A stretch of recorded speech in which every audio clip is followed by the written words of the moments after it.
Cakep. Bawahnya pohon sawit. Jadi masalahnya semuanya semoga menjadi sarang hidup.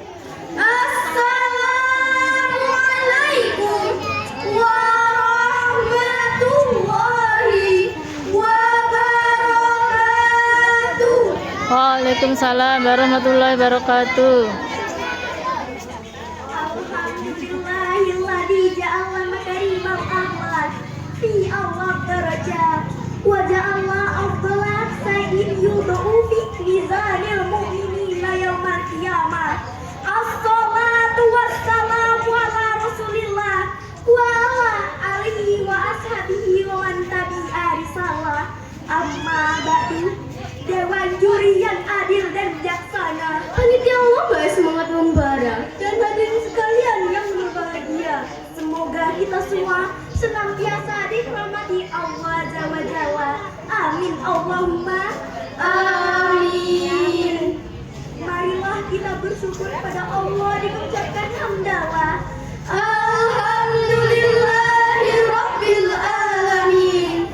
Bersalawat kepada Nabi Muhammad sallallahu alaihi wasallam dengan mengucapkan Kurang kenceng. Allahumma sholli ala Punya Aisyah tuh bagus ya. Muhammad. Sebelum kami menyampaikan syarahan, izinkan kami memperkenalkan diri. Saya Novita Trinafisa sebagai pensyarah. Di sebelah kanan saya Aisyah Saidah Nasifah sebagai pelantun tilawah. dan di kiri saya Akila Sabrina Putri sebagai pelantun sari tilawah. Hadirin, kita ketahui bersama pertumbuhan lembaga pendidikan di negeri ini menonjol tinggi. Menurut data yang dikeluarkan oleh Kementerian Pendidikan dan Kebudayaan tahun 2023 sampai 2024, Indonesia telah membangun 436.707 sekolah, mulai dari sekolah dasar hingga menengah atas. Ditambah lagi unit lembaga pendidikan tinggi yang mencapai 3.277 atau kedua terbesar di dunia setelah India. Angka yang sangat fantastis dan membanggakan, bukan? Masya Allah. Namun sungguh disayangkan hadirin sekalian, potensi yang luar biasa ini ternyata tidak berjalan seimbang dengan pembangunan karakter manusia Indonesia. Abu A'la Al-Maududi dalam bukunya Etika Human of Islam juga mengatakan masalah terbesar yang dihadapi manusia sejak zaman dahulu hingga saat ini adalah masalah dekadensi moral. Bahkan saat ini semakin mengejala dan wabah dalam segala aspek kehidupan, termasuk kehidupan generasi saat ini. Hadirin percaya tidak? Mari kita amati berbagai macam problematika datang silih berganti mempertontonkan kehancuran karakter dan moralitas anak negeri, mulai dari guritan narkoba yang semakin menjadi dan yang menjamur, dan tubuh subur, kekerasan, bully, pelecehan seksual, hingga tawuran terus menggerogoti bumi pertiwi. Belum lagi kasus aborsi di negeri ini. Menurut data BKKBN tahun 2023, terjadi 2,6 juta kasus aborsi per tahun dan 700.000 diantaranya dilakukan oleh remaja. Ditambah lagi kasus korupsi yang menjerat negeri ini. Betapa malunya kita sampai Indonesia Corruption Watch mencatat tren kasus korupsi yang meningkat drastis pada 5 tahun terakhir.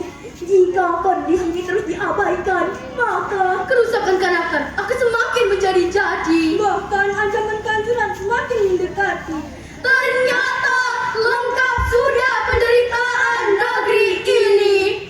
Untuk itu hadirin, pada kesempatan yang langka ini, kami berdiri di sini bertiga, Bekerja sama untuk memulai kalam ilahi, merangkai kata dengan berbagai diksi, memasari Quran dengan tema terkini, dengan judul membangun generasi muda dengan konteks pendidikan karakter berbasis Quran Surah Al-Hujurat ayat 12. Hadirin, mari kita simak firman Allah dalam Al-Quran Surah Al-Hujurat ayat 12.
kepada Allah dari usikan syaitan yang terkutuk dengan menyebut asma Allah yang maha pengasih lagi maha penyayang. Wahai orang-orang yang beriman, jauhilah banyak dari prasangka. Sesungguhnya sebagian prasangka itu dosa, dan janganlah kamu mencari-cari kesalahan orang lain, dan janganlah ada di antara kamu yang menggunjing sebagian yang lain. Apakah ada di antara kamu yang suka memakan daging saudaranya yang sudah mati? Tentu kamu merasa jijik, dan bertakwalah kepada Allah. Sesungguhnya Allah maha penerima taubat lagi maha penyayang. Maha benar Allah dengan segala firman-Nya, dan Dialah yang maha agung. Hadirin rahimakumullah, poin pertama dari surah Al-Hujurat ayat 12. Allah memerintahkan orang beriman untuk menjauhi prasangka buruk. Ibnu Katsir dalam tafsirnya menjelaskan melalui surah Al-Hujurat ayat 12 ini, Allah melarang hamba-hamba yang beriman dari berprasangka buruk, yakni mencurigai orang lain dengan tuduhan buruk yang tidak berdasar. Lalu apa korelasinya dengan moral pemuda Gen Z dan Alpha? Jika saja para pemuda saat ini bisa menyahkan prasangka buruk terhadap sesama, maka dunia akan terasa damai. Tidak ada permusuhan, perkelahian maupun tawuran. Adapun cara mengikis buruk sangka, yakni dengan berpikir positif terhadap orang lain, memperbaiki informasi dan wawasan, memahami perbedaan, serta berupaya meningkatkan ketaatan kepada Allah. Poin kedua dari surah Al-Hujurat ayat 12. Allah melarang tajassus. Tajassus adalah memata-matai dan mencari-cari keburukan orang lain. Said Qutb dalam tafsir Ijazul Quran menerangkan, tajassus merupakan kegiatan yang mengiringi dugaan sebagai kegiatan Allah untuk menyikap aib orang lain. Lalu apa yang kita lakukan, wahai para pelajar yang tampan dan jelita? Mulai sekarang mari kita hindari mencari-cari dan membicarakan aib orang lain. Hal ini akan memicu konflik yang dapat menimbulkan malapetaka seperti pertengkaran, pembulian, bahkan tawuran antar pelajar. Bahkan bisa menyebabkan depresi yang berakhir pada penyalahgunaan narkoba. Hadirin rahimakumullah, poin ketiga dari surah Al-Hujurat ayat 12. Allah melarang ghibah. Apa itu ghibah? Rasulullah dalam sabdanya, ghibah adalah kamu mengatakan tentang saudaramu hal-hal yang tidak disukainya. Ada sahabat yang bertanya, bagaimana jika yang dikatakan itu bukan fakta? Beliau lantas menjawab, Jika apa yang kamu katakan itu fakta, berarti kamu telah ghibah. dan jika apa yang kamu katakan itu bukan fakta, itu adalah fitnah. Gibah diibaratkan makan bagian saudaranya yang pasti ia benci. Lalu bagaimana cara menghindari gibah? Cara menghindari gibah adalah dengan menahankan tabayun, merepati, menghilangkan rasa dengki, mengendalikan amarah, menghindari pembicaraan yang tidak bermanfaat, serta mencari tempat dan teman bergaul yang baik. Jangan sampai kita memiliki kebiasaan seperti perkumpulan gosip, lambe turah, Yang merasa gatal jika tidak gibah. menggoreng berita menjadi fitnah. Poin keempat dari surah Al-Hujurat ayat 12. Perintah untuk bertakwa kepada Allah. Sebab dengan takwa, seseorang akan terjaga dari buruk sangka, mencari-cari kesalahan orang lain dan gibah. Hadirin rahimakumullah, Kesimpulan dari syarahan kami adalah melalui surah Al-Hujurat ayat 12 ini, Allah melarang orang-orang yang beriman dari berburuk sangka, mencari-cari keburukan orang lain dan gibah.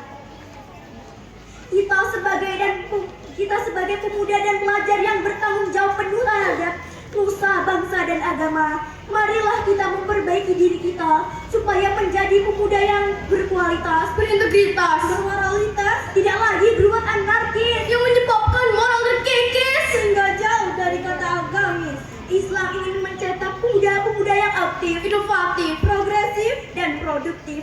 Sentai pesan dalam bait nada. Para pemuda yuk kita berbenah, tingkatkan iman, ilmu dan amal, berbudi luhur, cerdas berkarakter. Generasi emas yang diciptakan, kita wujudkan, kita siapkan, menghadapi berbagai tantangan zaman. Menggoreng ikan ya cebur bakmi, cakep. Digoreng terpisah, jangan